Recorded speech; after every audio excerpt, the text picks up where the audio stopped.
Vaetranã. Vaetranã nos traz dupla bênção. Alguém precisa de menos do que uma porção dupla? Estão preparados para receberem porção dupla? Mesmo não sendo primogênitos? Nós voltamos das 3 semanas e o que aconteceu hoje aqui nesse Shabat, ele já indica o que vai acontecer no nosso restante de ano. Tudo que tinha que dar errado, tudo que não era para dar certo, todas as tristezas, todas as frustrações, todos os apertos, todas as dificuldades, toda a tristeza, toda a depressão, ficou para trás desse Shabat. Esse Shabat foi indicado como um Bat Mitzvah da Rahel, que nasceu no dia 8 de Ave, né?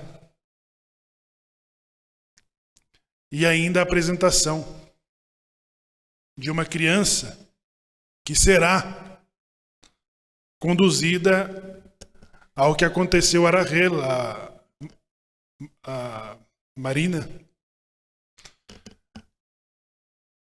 São 2 coisas que ocorreram nesse Shabat que marca exatamente o ciclo. Porque o profeta Jeremias, ele indica o número de pessoas que está na cidade. E quando você tem coisas especiais, você tem inúmeras pessoas participando disso. Então, a 7ª bênção do palio nupcial, da consagração da bênção, diz assim: vozes de gozo, vozes de noivo e vozes da noiva se ouvirão nas ruas de Jerusalém.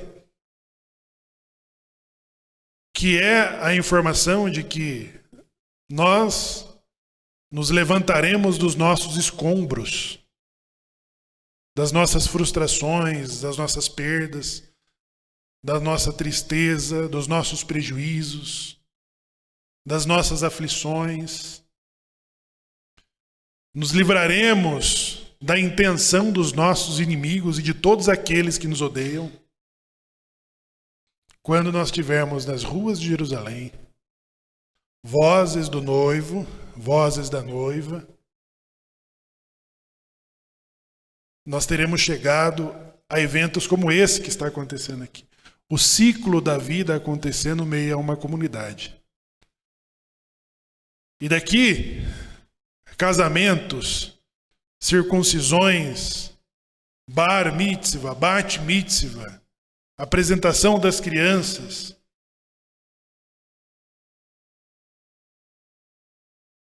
Os avós que são chamados em momentos como esse. Existe uma bênção sobre isso. Bem-aventurado é o homem que teme ao Senhor. Por quê? Verá o filho dos seus filhos e a paz sobre Israel. Quando você tem os avós abençoando os netos, no lugar sagrado, no dia sagrado, diante de pessoas sagradas, ele realiza a promessa do que Deus fez aos justos. E verão os filhos dos filhos. São poucos os momentos em que os avós abençoam os seus netos. Porque a bênção dos pais sobre os filhos, que acontecem todas as sextas-feiras, no momento que antecede o Kiddush, a refeição festiva de Shabat, ele vai acontecer até o momento em que se casarem. No dia do palio nupcial é a última vez que o pai e a mãe abençoam seus filhos. Que é quando se cumpre. Deixará o homem seu pai e sua mãe e unir-se à sua esposa. Quando ele faz a quebra da taça, e que todos dizem Mazal Tov, agora ele inicia um novo ciclo. E ali, depois da quebra da taça, é a última vez que os pais abençoam os filhos. O pai abençoa o filho, o pai abençoa a filha. E dali, tudo começa de novo nessa união. E viver o ciclo. Cada evento desse que ocorre em nossa comunidade é uma reafirmação do que está acontecendo aqui. Circuncisão, casamento, bar mitzvah, bat mitzvah.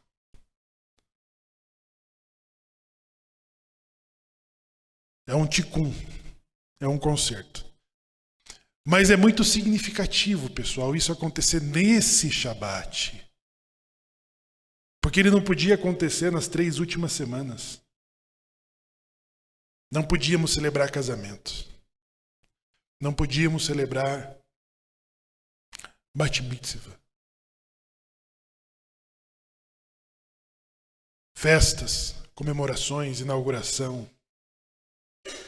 Tudo isso estava suspenso porque a severidade divina estava voltada para nós. Por que a Haftará, ela diz, consolai 2 vezes? Por quê? Quem leu Errá de Lamentações, no 5º e último capítulo, vai ver que o profeta Jeremias diz assim: e nós pagamos mais do que devíamos. Quando você compra um carro,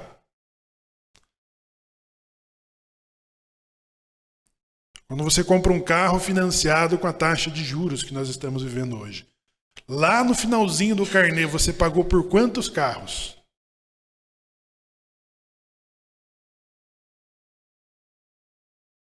E nós, judeus, trazemos uma conta de 3.300 anos, que nós estamos pagando todos os anos.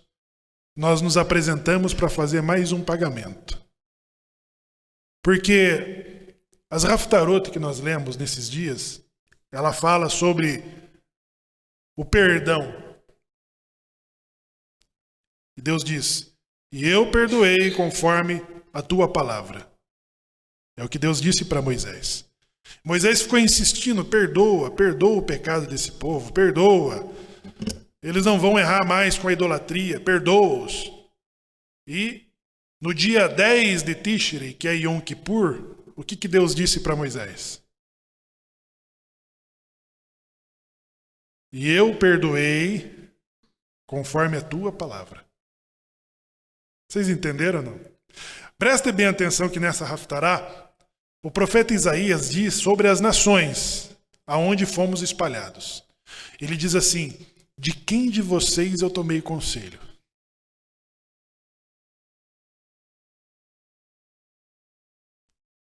Vocês já viram alguma vez a presença divina na ONU se aconselhando com os líderes das nações?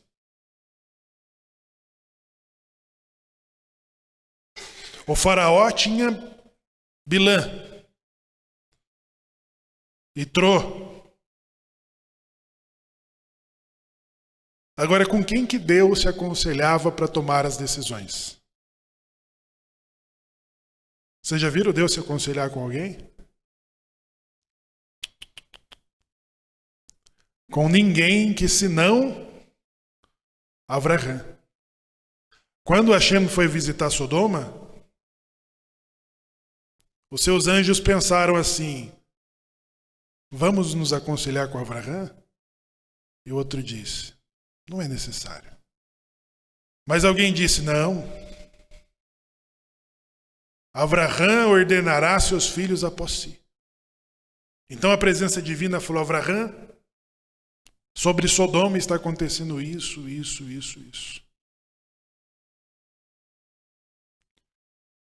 E o próprio Moisés fez Deus mudar decretos que havia emitido contra a sua própria herança, dizendo, e eu perdoarei, Moisés, conforme o teu conselho, conforme a tua palavra. Então, narro-no é a afirmação do que o profeta Jeremias já havia dito. Nós pagamos mais do que nós devíamos. Porque lá, na decisão divina, quando ele falou, eu perdoarei conforme a tua palavra, havia uma reserva em que ele diz, mas eu visitarei uma parte desse pecado.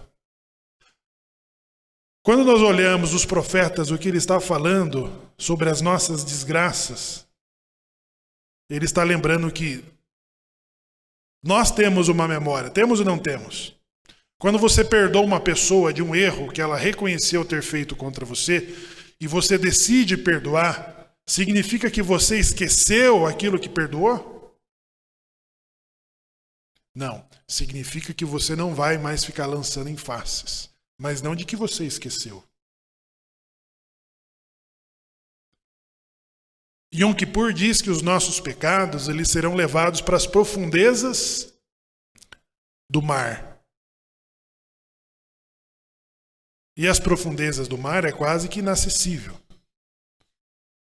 A disposição de Deus é transformar os nossos pecados de escarlate para brancos, para alvos.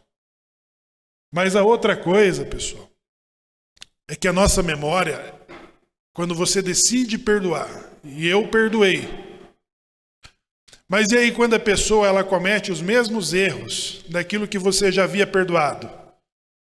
O que é feito daquela primeira transgressão?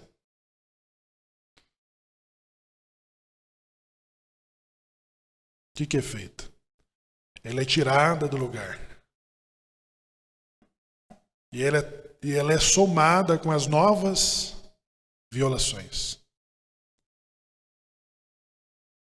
É por isso que existe dois grandes erros nossos, através dos nossos pais, que marcam essas 3 semanas.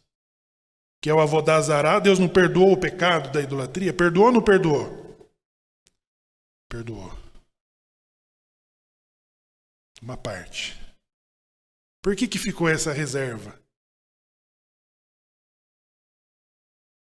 O meio shekel, na época, o meio shekel, ele só foi pedido depois que Deus havia abatido todos aqueles que haviam se envolvido com a Avodat Zará. Os sobreviventes, Hashem manda fazer um censo. E o censo é feito de que forma? Como que os homens eram contados? Com meio shekel. O meio shekel representava de que Deus havia perdoado uma parte. E a outra parte seria lembrada. Isso vale dizer que nós perdoamos as pessoas, mas deixamos uma reserva. E se a pessoa não violar mais naquela mesma transgressão, ela não vai trazer à tona aquilo que você já perdoou. Você nunca mais precisará lançar em face o erro que a pessoa fez e de que você já emitiu um perdão sobre ela. Perdoou, perdoou. Ela nunca mais cometeu aquele mesmo erro. Então você nunca mais vai lançar em face. Mas depois de perdoar, a pessoa continua cometendo as mesmas falhas?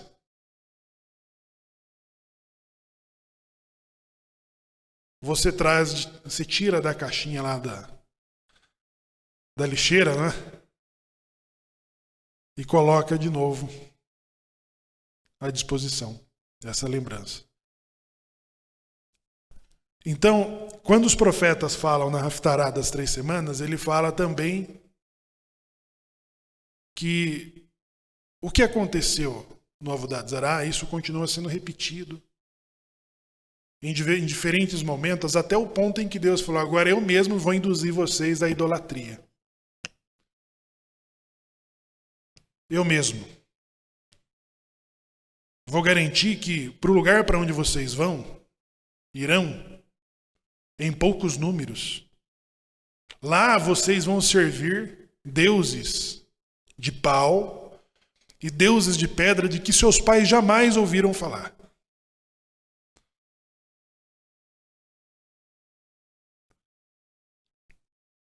Sabe como não?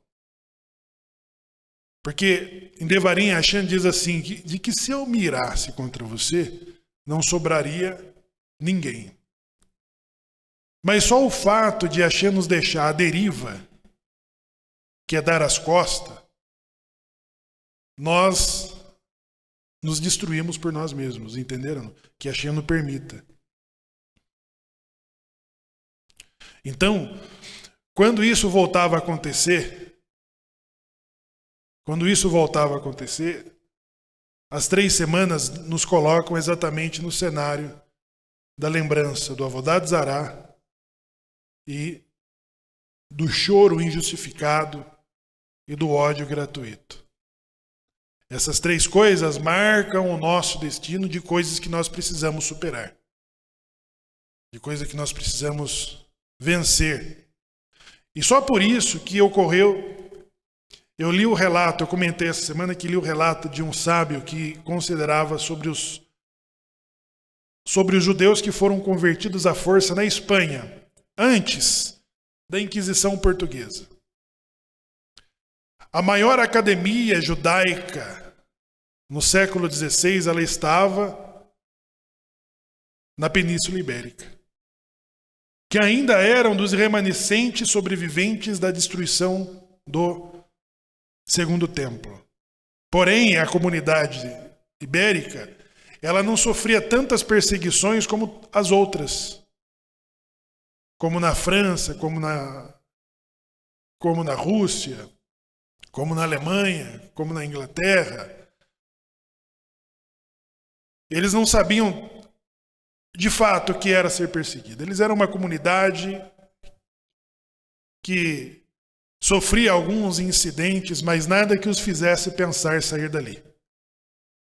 E a partir do momento em que foram forçados a se converterem, 100 anos antes de 1492, muitos dos eruditos e dos sábios que ensinavam e transmitiam Torá, eles decidiram pela conversão a uma nova religião.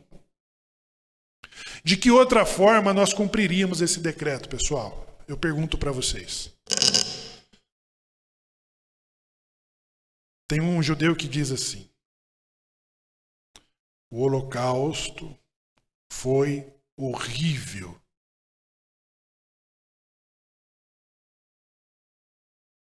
Mas o que a cruz nos fez foi pior.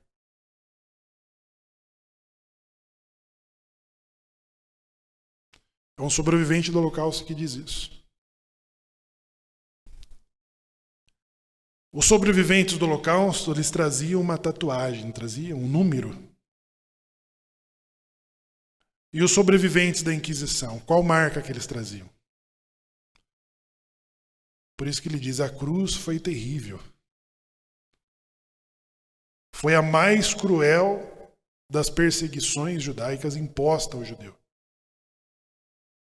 Porque eu estou comentando isso com vocês porque eu fiquei surpreso com o relato desse rabino, porque eu tinha certeza a todo momento, até esta semana, quando eu estudei sobre o assunto, de que os judeus que haviam se dispostos a se converterem ao cristianismo ou ao islamismo eram os judeus mais afastados, menos religiosos, mais ligados aos seus negócios. E para minha surpresa, não. No destaque desse rabino, ele diz assim: é por isso que é bom ser simples. Porque ele mostra que os judeus menos religiosos, isso não é incentivo para ninguém ser menos religioso. Mas isso diz sobre o que tinha que acontecer e o que estava escrito para acontecer. É como se alguém falasse assim: você pega lá um judeu menos religioso, que ele quase não aparece na comunidade. vai no Yom Kippur, e depois o resto do ano ninguém mais sabe sobre ele. Aí chega a notícia e fala assim, eu vi o fulano lá numa igreja. Alguém vai ficar muito surpreso ou não? Sim, há uma surpresa, mas não há uma...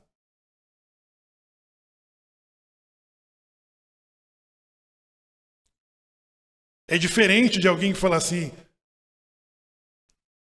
eu vi o Yaakov na missa.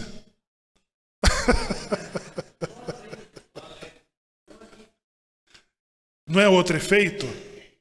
É ou não é outro efeito? Você fala, não. O nosso Razan? Não. Porque ninguém aceita. Sim, é uma comparação. É uma comparação do que foi vivido 100 anos antes de 1492. Isso não diz sobre as nossas intenções, sobre os nossos esforços, sobre o quanto somos judeus. Isso diz sobre o que Deus determinou e que acontece conforme Ele determina. É por isso, quem é que está na sua ancestralidade, Gershom, na sua busca? Quem são os rabinos que você encontrou na sua ancestralidade?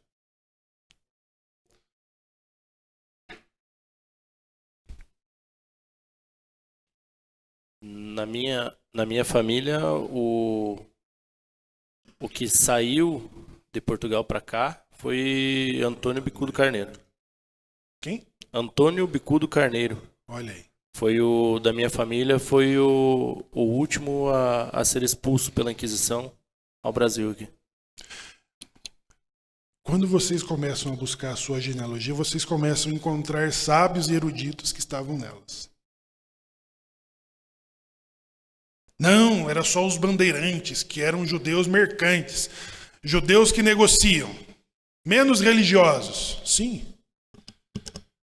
Mas não se surpreenda quando você começa a buscar e encontrar eruditos e sábios. Aí você fala assim, em que momento nos tornamos anos sim, da nossa geração? Porque é um decreto, pessoal. E no relato desse rabino sobrevivente, que foi antes do decreto de 1492, ele diz que os judeus, que ele considera como simples, aquele que não sabe fazer o Shema, aquele que passa pela mezuzá e não beija, mas ele é judeu. Ele tem uma alma judaica. Diz que esses judeus, que ele chama de simples, e que às vezes ia só na sinagoga e rezava, não tinha ali ele não tinha uma presença expressiva assim. Quando você entra e fala, cadê o Moshe? O Moshe não está aqui, cadê o Moshe? Esses que passavam desapercebidos foram exatamente os que resistiram à conversão forçada. E muitos dos eruditos, em nome da paz, da liberdade e até dos negócios em que eram mantidos, eles viram como saída a conversão que o tornaria um cripto-judeu. Que ele rezaria na sinagoga escondido, que ele praticaria o seu judaísmo às escondidas. Como que nós vamos entender isso, pessoal? Por que os Benanussi, eles mantinham algumas tradições do abate? Por que eles mantinham algumas tradições religiosas escondidas? Porque eles eram religiosos. Entenderam? Então, quando nós escapamos disso, pessoal, estamos voltando disso, nós nós nos deparamos com a palavra do profeta Jeremias que diz, nós pagamos mais do que devíamos. E o Jeremias e o profeta Isaías, ele fala, Narno, consolai e consolai. 2 vezes. É porque nós pagamos mais do que nós devíamos. Nós estamos retornando. É por isso que um Shabat como esse, ele é muito significativo sobre o nosso tempo, sobre a nossa permanência aqui. E não são coisas planejadas que ficamos assim pensando, não, vamos achar alguma coisa para fazer em Vayet Hanan. Nós conspiramos assim, Moshe? Não. Isso diz exatamente desses dois feitos que ocorrem nesse Shabat, que marca Narno, consolai, consolai. Nós temos uma criança que vai elevada à iniciação pelos seus pais, e nós temos uma outra que é levada à sua maioridade religiosa, levada ao palio nupcial. Não é? Eu vou abrir a participação para o Minyan comentarem sobre qualquer um dos aspectos da Parashá Vayet Hanan.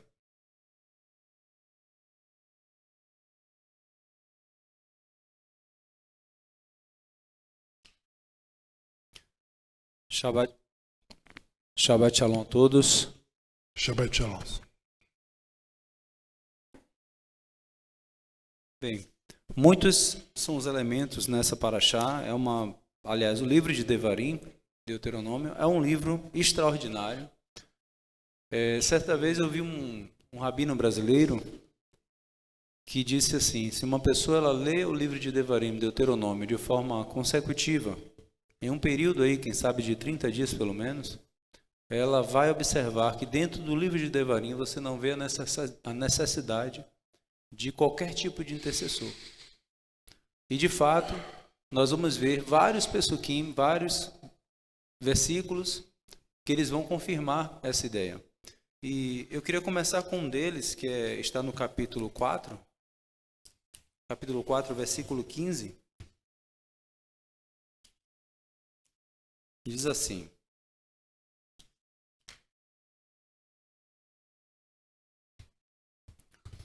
Venishmarten meod lenafshotechem. Vos guardareis muito por suas próprias almas, por vossas próprias almas, vocês devem se guardar, diz o texto. Que lo reitem kol temuná, porque não viste nenhuma imagem. Beyom diber Adonai alechem, no dia em que direcionou o Eterno uma fala para vocês, especificamente. Behorev, em Horev, no Monte Horev. Mitor haesh, no meio do fogo.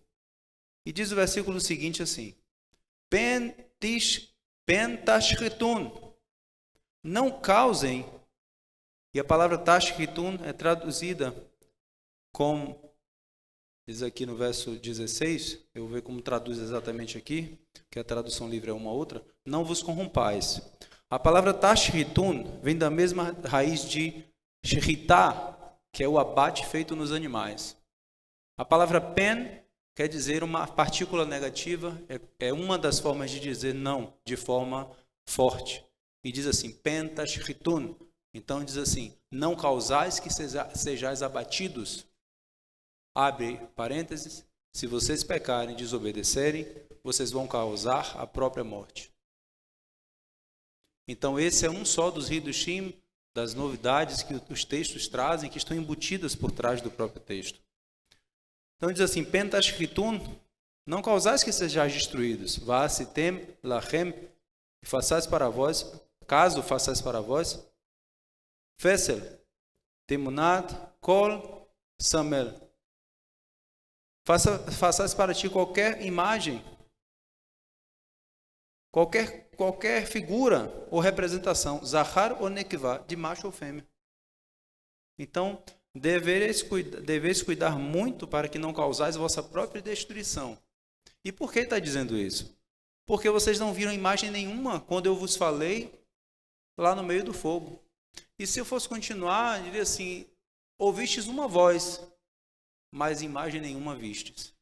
Então aqui, eu tenho um amigo que ele diz assim, não ficou nem os cacos daquelas afirmativas que dizem que existia alguma coisa desde a fundação dos tempos, alguma força diferente do Eterno, Deus nos livre de pensarmos assim. E aí nós vamos dar um salto quântico para o versículo 35, que diz assim, A vós foram mostradas essas coisas para que saibais que eu sou o Senhor teu Deus. Deixa eu ver se você tem um outro. É o 4:35. Aqui, exatamente. Diz o texto assim: Atá oreta ladaat foi-te mostrado para que saibas que Adonai, e este nome aqui é o Yud, Kei, Vav, Kei, o tetragrama, é um nome específico, uma atuação específica do Eterno. Ruha Elohim, ele é aquele que é o Elohim, ou seja, o Elohim como um nome de atributo de severidade. Então ele está dizendo que eu sou quem faz benevolência, mas eu também sou quem faz severidade. Mas o que é que ele completa o texto dizendo? En od milevador, não há outro além de mim. Então, novamente, não dá para ficar nenhum resquício de crença de que há algo além do Eterno. En od milevador, não há nada além de mim. Eu queria agora pular agora para Haftará com vocês e ver o texto que diz lá assim, no primeiro versículo, diz assim: Consolai. Consolai o meu povo, diz o vosso Deus. Falai ao coração de Jerusalém, chamai-lhe que está, e clamai-lhe que está acabando o tempo que ele foi fixado, que está perdoada a sua iniquidade, que já recebeu em dobro da mão do Eterno por todos os seus pecados. Então, aqui nós vemos o seguinte: se há o pecado, vamos lembrar de pen tashritun, não causeis vossa destruição. Então, quando há o pecado, o que é que está dizendo que vem aqui? As punições físicas. No mundo físico adentra um julgamento, adentra um juízo, e esse juízo vai consumir as pessoas. E aqui no exemplo, o Eterno está dizendo: olha, consolai, consolai, porque vocês já cumpriram, já chega. Mas nós não vemos aqui nenhuma outra força atuando, nenhuma outra força dizendo o que deve ser feito. É o Eterno que diz: eu faço benevolência, eu faço julgamento. Ele criou forças e poderes para atuar no mundo físico. Então é isso, a Parashá é muito rica. Se nós fôssemos abordar todos os temas que estão por trás do texto, a gente passaria a tarde junto, seria um prazer, mas em consideração aos queridos aqui que também querem participar certamente, e o nosso presidente, eu encerro aqui minha participação. Baruch Hashem por essa oportunidade. Obrigado.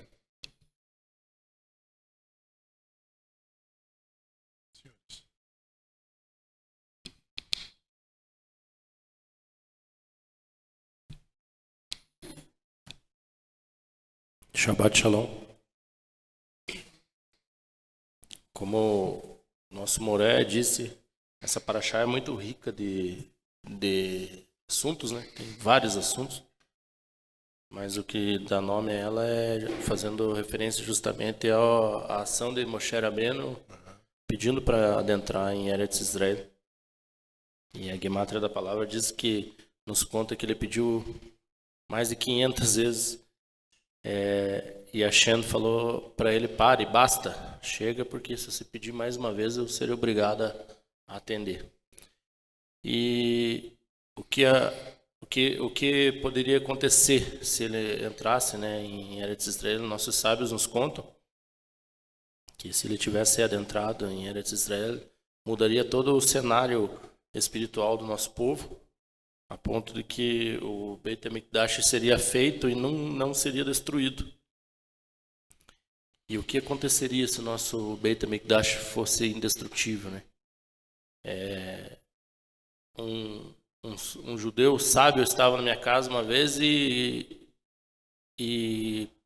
derrubou uma taça e quebrou uma taça lá e disse: que bom, porque quando acontecem as coisas com alguma coisa material em nossa casa, é alguma coisa que aconteceria para nós, e a Shem está desviando para o lado material para a gente fazer capará, fazer o pagamento, a redenção de alguma coisa que seria físico.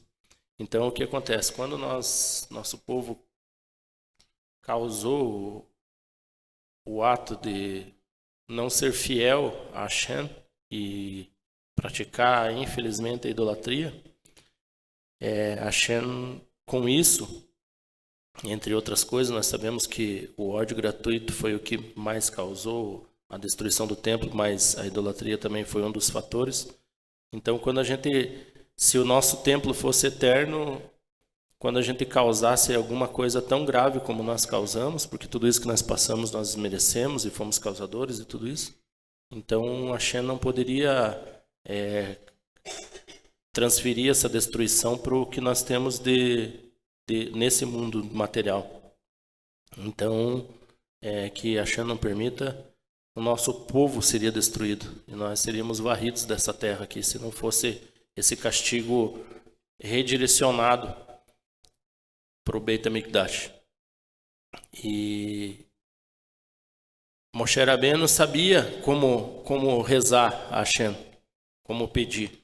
Ele tinha conhecimento como o maior sábio judeu que já pisou nessa terra. Ele sabia quais eram os fatores para fazer uma reza ser atendida.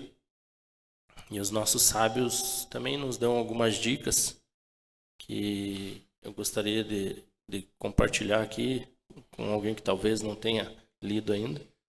Mas os nossos sábios dizem que para a nossa prece ser atendida e nós termos uma chance maior de sermos ouvidos pelo Eterno, nós devemos começar a nossa prece exaltando o nosso Deus.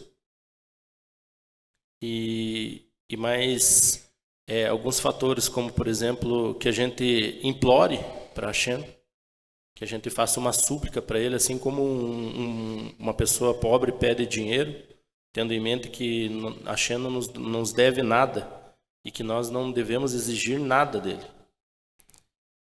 Segundo, para que a gente direcione a nossa reza para esse atributo de misericórdia de Hashem, para que a gente possa apelar à misericórdia de Hashem, a esse atributo de bondade de Hashem. Aí, o terceiro ponto seria que a gente busque o horário das rezas que é mais favorável para que essa prece seja atendida, e isso a gente pode encontrar ajuda no Sidur.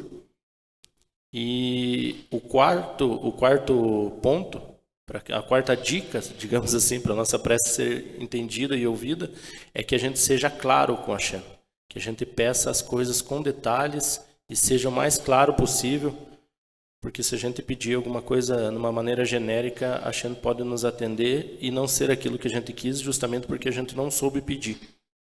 Então, algumas dicas aí para nós que precisamos tanto de que as nossas preces sejam atendidas. E saber pedir, pessoal, é o segredo de tudo. Essa semana eu estava pelo centro e fazendo uma caminhada aqui e me deparei com uma família que teve uma pane no carro na Visconde de Guarapuava aqui. Uma das principais avenidas. E o rapaz que com a família, uma senhora com uma criança de colo e um adolescente, falou assim, era quase 7 da manhã, ele falou assim, você tem algum mecânico que possa me socorrer? Eu falei, tenho, mas eles só vão abrir às 8 da manhã. E perguntei, me inteirei, ele falou, não sei o que é a pane. E vi que ele estava perdido, mas na verdade ele perguntou do mecânico, mas eu entendi que ele estava pedindo outra coisa, era ajuda, empurrar o carro, tirar o carro do lugar. E eu dei mais uma volta. Quando eu voltei, ele estava ainda ali, perdidos. Aí eu fui lá e me ofereci, e junto com a família nós empurramos o carro para colocar no acostamento até ele chegar ao socorro. Quando eu comecei a empurrar, foram aparecendo pessoas, e pessoas, e pessoas, e pessoas, daqui a pouco. Nessa hora da manhã eu me surpreendi, havia várias pessoas ajudando ali.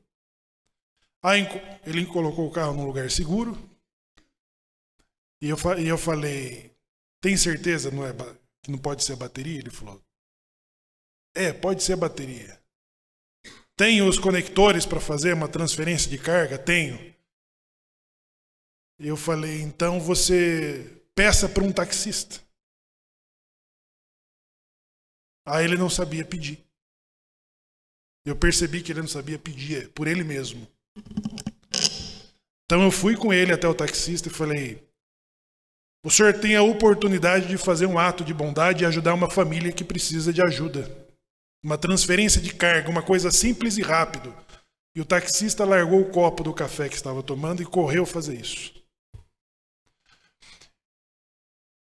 Eu não fiz nada pelo rapaz, senão de fazer aquilo que ele mesmo podia fazer, que é pedir. O senhor pode me ajudar a empurrar o carro para um lugar seguro? O senhor pode, por favor, dar uma transferência de carga? E isso, pessoal, é em quase todos os outros contextos da vida. É nos negócios, é nas relações com a família e no diálogo com Deus. Nós não sabemos pedir. E saber como pedir é tudo para um judeu. Essas dicas que o Gershon está passando, ela é fundamental. Saber como pedir. Nós não podemos pedir como uma criança. Todos nós temos maioridade de mitzvah, de bat mitzvah. E qual é a hora, qual é o melhor horário e momento de pedir? Então tudo isso é muito importante conhecer essas dicas que estão sendo dadas aí pelo Gershon. Porque nós temos as coisas que fogem do nosso alcance. E quando elas fogem do nosso alcance, nós precisamos saber pedir para o próximo, para o esposo, para a esposa, para o filho, para o pai, para o amigo e até para o desconhecido. Não é à toa que nós rezamos que possamos achar graça aos teus olhos e aos olhos de todos os que nos veem. Né? Você vai ter estranhos que vai vir ao teu favor e falar, vou te ajudar. Nós só precisamos saber como pedir. Alguém mais ia comentar? Yaakov? Sim, pegando o gancho, Shabbat Shalom. Pegando o gancho disso que está sendo falado nesse shiur, lembrei de uma coisa importante que o Rabino Gloiber estava explicando, que quando as pessoas esquecem de pedir por favor, as pessoas acham que quando vai pedir para Deus, não é a mesma coisa que pedir para as pessoas, né? Então, as pessoas incorrem no erro de não ter educação na hora de pedir para Deus. Às vezes, tem a questão da educação. A mesma coisa que a gente chegar na casa de alguém e não pedir por favor na hora de pedir um copo d'água. A mesma coisa com Deus. Quando a gente vai pedir algo para Deus, a gente esquece de ter educação de pedir, né? Então, aí incorre muito nesse erro, muitas vezes.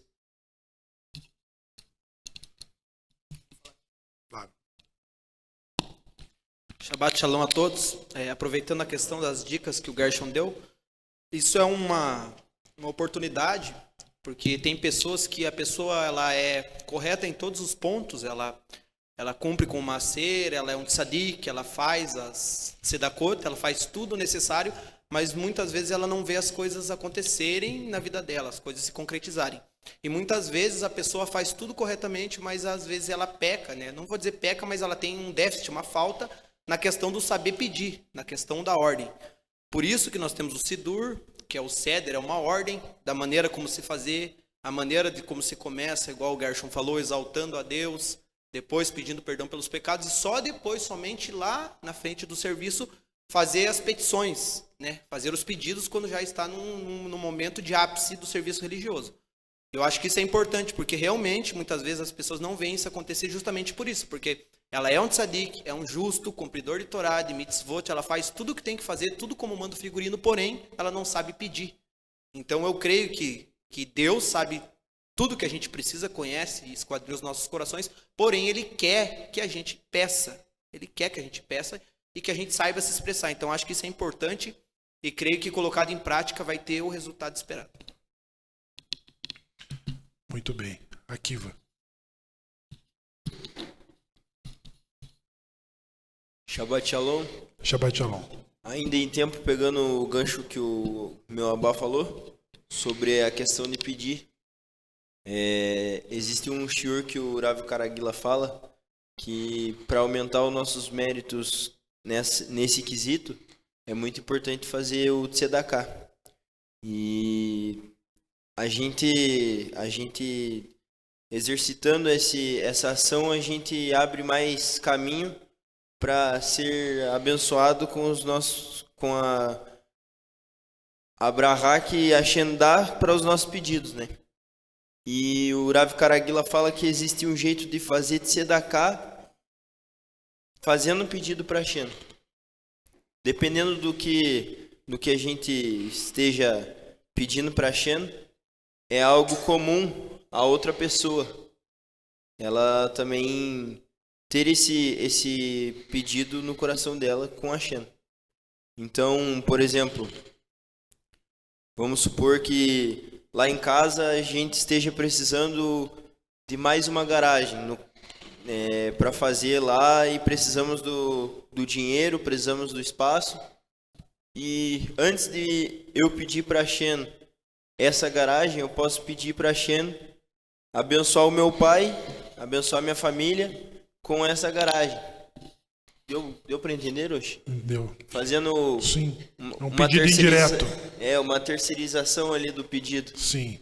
E dessa forma a gente consegue fazer um tzedakah e aumentar mais ainda o valor desse nosso pedido para Shem. Baruch. Mais alguém? Moshe. Vão aprendendo, pessoal. Agora nós chegamos no nível da Sinagoga Curitiba de ano sim para ano sim. Baruch Hashem. Bem, o que o Akiva acabou de falar, muito interessante, e se relaciona também perfeitamente com o princípio da emuná.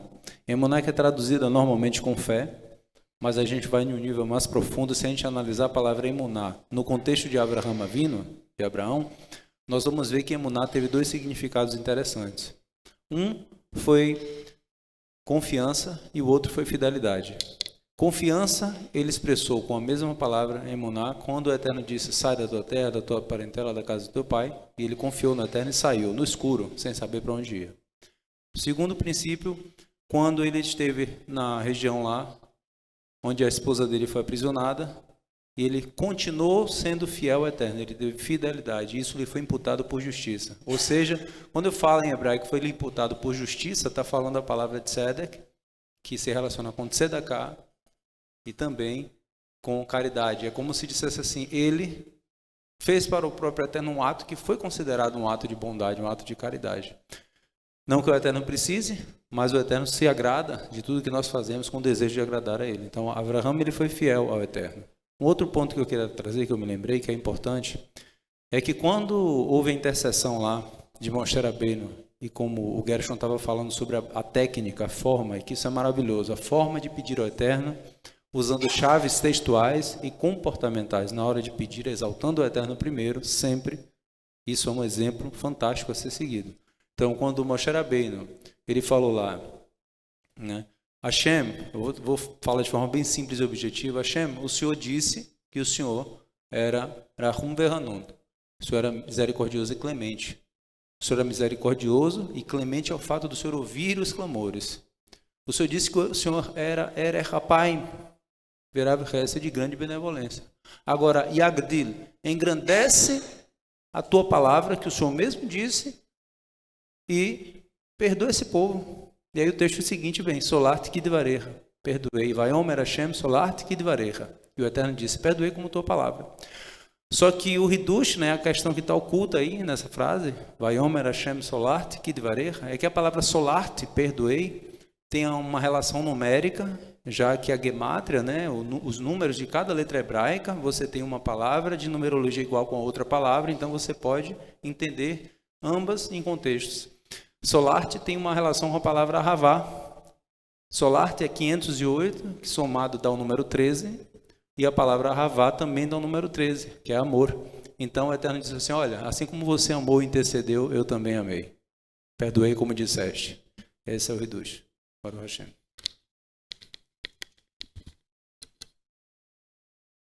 Para nós finalizarmos,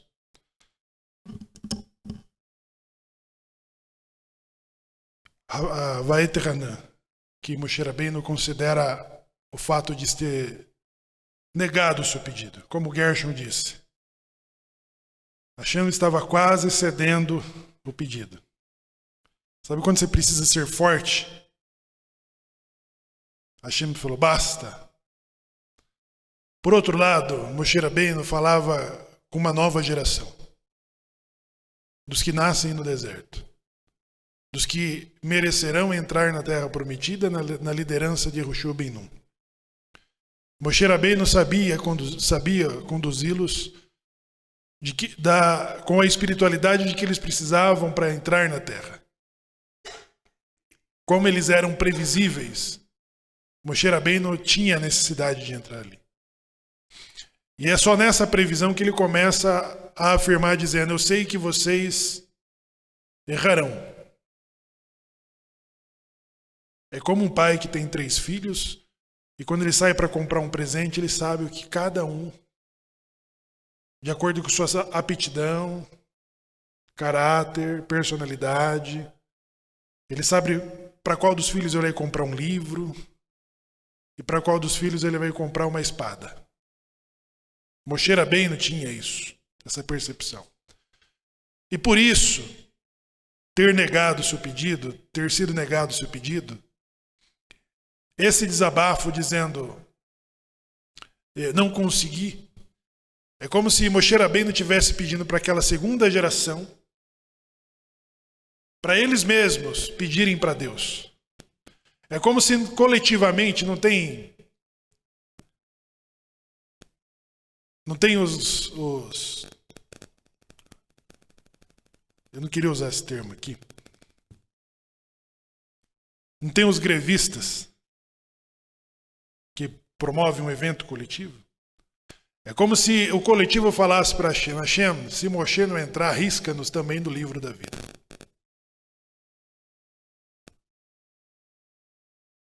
Nós só entramos se Moshe Rabbeinu entrar. Esse era um apelo indireto que estava nesse desabafo de Moshe ao ter negado o seu pedido. Mas, ao mesmo tempo, esse público já não suportava mais Moshe. Foi para esse público que Moshe Rabbeinu fez um discurso inflamado dizendo: de quem de vocês eu tomei uma capa, um asno?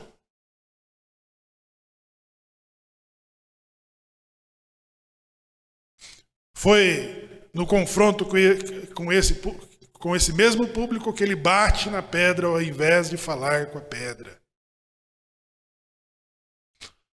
Nós demoramos a reconhecer o mérito das pessoas, de cada pessoa. Às vezes nós reconhecemos só depois que elas nos deixam de alguma forma.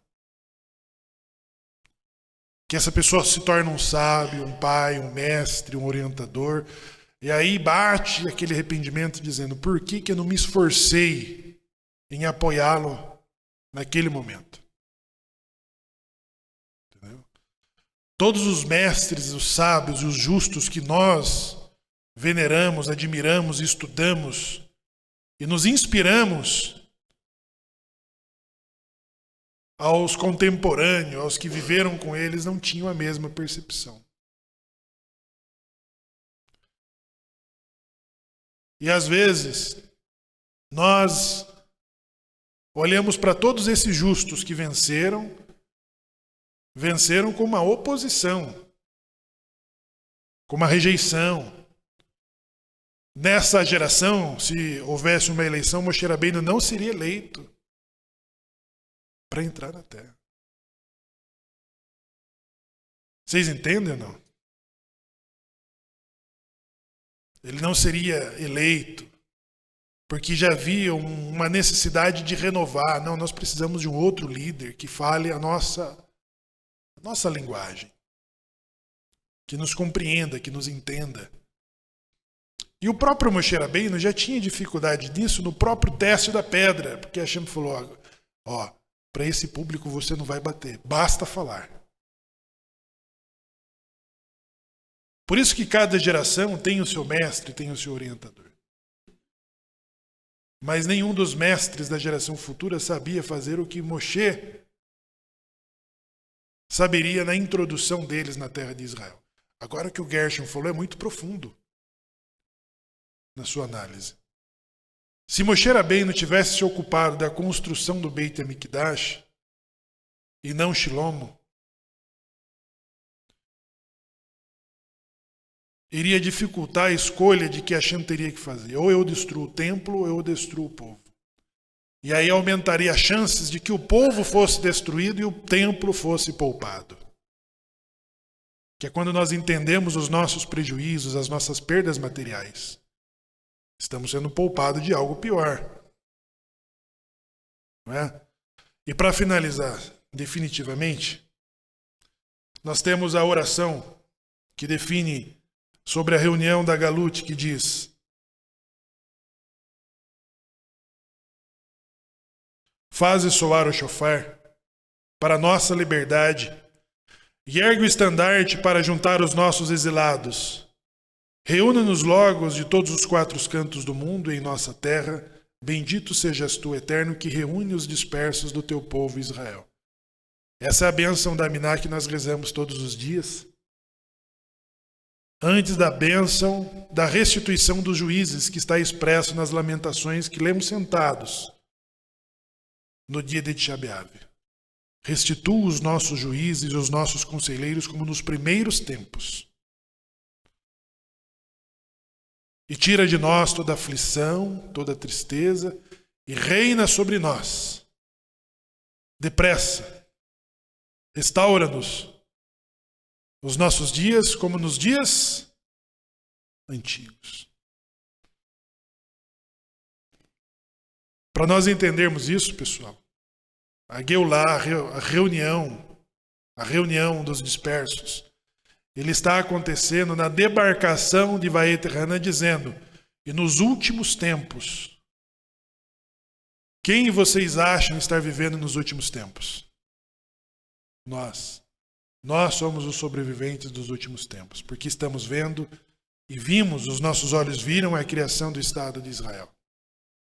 E a criação do Estado de Israel, ela vem na direção da palavra do profeta Isaías, da primeira das 7 consolações que ouviremos nos próximos sábados. Porque Hashem diz assim: e buscarás de lá ao Eterno teu Deus. De lá onde? Da Galut. Porque no contexto desse versículo de Vaet Hanan, que é o 28, 27, ele diz assim, que na terra em que vocês passam a habitar, vocês sofrerão nelas, e depois serão espalhados entre as nações. E buscarás de lá o Eterno teu Deus, e encontrarás com tanto que requeira de todo o teu coração e de toda a tua alma. E quando estiverdes em angústia, e te alcançarem todas estas coisas, nos últimos dias, então te voltarás ao Eterno teu Deus, e ele ouvirá a tua voz. Contanto que requeira com todo o teu coração. Isso depois do decreto da idolatria, pessoal. Do decreto do Deus de pau, do Deus de pedra, de que nós passamos por isso. Nós superamos esse momento e esta fase. Entendeu? Então tem coisas que está escrito. Eu vi um sobrevivente que se declara ateu, se declarava ateu, num debate com o rabino em Israel, dizendo assim: aonde estava Deus quando os seus justos, piedosos foram levados nas câmaras de gás? Esse mesmo rabino, ele desafiou esse ateu dizendo, esse judeu ateu: eu vou te mostrar na Torá de que isso já estava escrito. E ele traz pela gematria símbolos do nazismo, da Europa, do antissemitismo, que perseguiu cada um dos judeus. Ele colocou na gematria de Torá, dizendo quem são os judeus que Hashem salvaria nesses infortúnios e os que seriam levados por eles. Ele consegue mostrar até a águia, que era o símbolo. Ele consegue mostrar a Gestapo, a SS, tudo na gematria. Ele disse: estava previsto que isso era uma conta a ser paga. Quando o rabino com outras palavras, fez e trouxe ele à compreensão, esse judeu ateu pediu uma quipá e um talit catã, e chorou, e fez techuvá e retornou. Porque ele entendeu a determinação divina, porque muitos judeus olham para essa situação e dizem aonde estava Hashem nesse momento. E por isso que o profeta diz, nos últimos dias, quando você requerer de todo o teu coração, de lá você vai buscar a Deus. De lá. O nosso retorno, pessoal, a nossa techuvá e o nosso tikkun, ele acontece pelas mais diferentes aptidões da nossa alma judaica. Um pela reza, o outro por Torá, o outro por cumprimento, o outro por mitzvah, o outro por segurança, e o outro só porque quer estar junto, o outro pela mística. As mais diferentes sensibilidades da alma de que cada um de nós temos, a Hashem nos chama por ela. Somos atraídos para o nosso retorno. E quando chegar o período da Geulá, da redenção, vocês poderão ver descendentes de Abraão sendo chamados e sendo puxados e sendo atraídos, mesmo aqueles que ainda nunca pisaram numa sinagoga. Porque isso diz respeito à promessa que Deus fez com Abraão. Não sobre os nossos méritos do quanto rezamos e o quanto fazemos, mas de todos aqueles que Hashem está juntando no seu exílio, na sua diáspora. Então, por isso que a Haftarah, que conclui o nosso momento, diz assim: consolai, consolai o meu povo, diz Deus, falai ao coração de Jerusalém e clamai que está acabado o tempo que lhe foi fixado e que está perdoada a sua iniquidade e que já recebeu em dobro da mão do Eterno por todos os seus pecados. Uma voz que clama no deserto, preparai o caminho do Eterno para fazer voltar os cativos e endireitai o ermo e a estrada. E todo vale será exaltado e todos os lugares serão planos, e a glória do Eterno se revelará. Então o consolo é esse. Quem está trazendo de volta? Quem está se ocupando em juntar aquele que foi espalhado? E quem é, pessoal? É o Anuncim Brasil? É a Rabanut? É a agência judaica? Não. O profeta está dizendo o seguinte: o próprio Deus, em pessoa, está se ocupando em ajuntar. Depois da proclamação do perdão da cidade, dizendo: proclamai a cidade, narro-no, está perdoada. A segunda ordem é endireitai os caminhos e aplainai, porque o próprio Deus reunirá os seus exilados. Então, o que está na tua alma não depende do que nós fazemos aqui, de ninguém mais do que o próprio Deus. Pelos mais diferentes motivos, aptidões, inspirações da tua alma, Hashem está reunindo todos. E se nós não fizermos, isso será feito de outro lugar. Se nós fecharmos as portas, outras portas se abrirão. Mas de forma que nós estamos vivendo um momento que finaliza o exílio, que é a criação do Estado de Israel, e depois de finalizar o exílio, Deus está juntando os exilados. Está reunindo os exilados de todos os cantos, com qual decreto? Está perdoado os seus pecados. É esse momento que nós estamos vivendo, pessoal, né? E nós temos um privilégio de testemunharmos e de vivermos isso, né? Esta reunião. E o nosso papel, como pessoas e como instituição, como comunidade, como sinagoga, como associação, seja lá como for, é de abrir as portas a esses que estão vindo. Abrir as portas.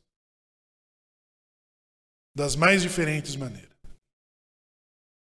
Alguém poderia pensar assim, poxa, mas o Joãozinho nem reza com o Sidor. Isso aí é um problema de quem trouxe ele aqui, não é um problema nosso. Quem trouxe ele aqui, trouxe por algum motivo. E se ele foi trazido aqui, essa porta vai ser aberta e ele será recebido. Se ele não souber rezar, o Moshe vai ensinar.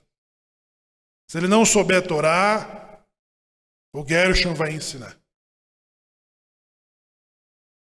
Se ele precisa de alguma coisa mística, ele vai aprender de alguma forma. Eu não sei o que atraiu você aqui. Mas o concerto está sendo feito, pessoal. E nós temos dupla bênção nesse Shabat que afirma que a misericórdia divina está sobre nós, desta comunidade. Nós estamos vivendo um outro momento a partir de hoje. E que o santo bendito seja Ele, acolha as orações e os pedidos que você tem levado até aqui e se preparem para receber aquilo que você pediu. Espero que vocês tenham pedido direito, né, Gershon? Espero que todos nós estejamos pedindo corretamente. E se nós não sabermos pedir, reze a Deus e nos ensine a pedir e a rezar. Mas o nosso Sidur, ele nos conduz a isso, com todas as nossas necessidades, elas estão expressas ali. E para os mais sensíveis, eu aprendi uma coisa com o Moshe essa semana, que é sobre como usar a própria Torá nesse diálogo do Redi Bodhidut, de usar as palavras do próprio Deus para afirmar o nosso pedido. Dentro da ordem estabelecida. O Redi Bodhidut, ele está estabelecido numa oração espontânea, mas que segue os padrões do Shemone Esrei. A exaltação a Deus, o seu reconhecimento, depois nós reconhecemos as nossas falhas, os nossos erros, depois que vem o nosso pedido e depois o nosso louvor. Então, dentro desta ordem do Shemone Esrei, o Redi Bodhidut pode ser feito usando a palavra dos profetas como Moshe Rabbeinu. Sabia pedir, sabia rezar. Então, ele dizia, o Senhor perdoará este povo. Ele não estava inventando coisa de si mesmo, mas de coisas que o próprio Deus já havia afirmado. Seja através de Torá, seja através dos profetas, ou seja através de todas as salvações que Deus já manifestou aos nossos pais. Vamos ao Kiddush de Shabbat.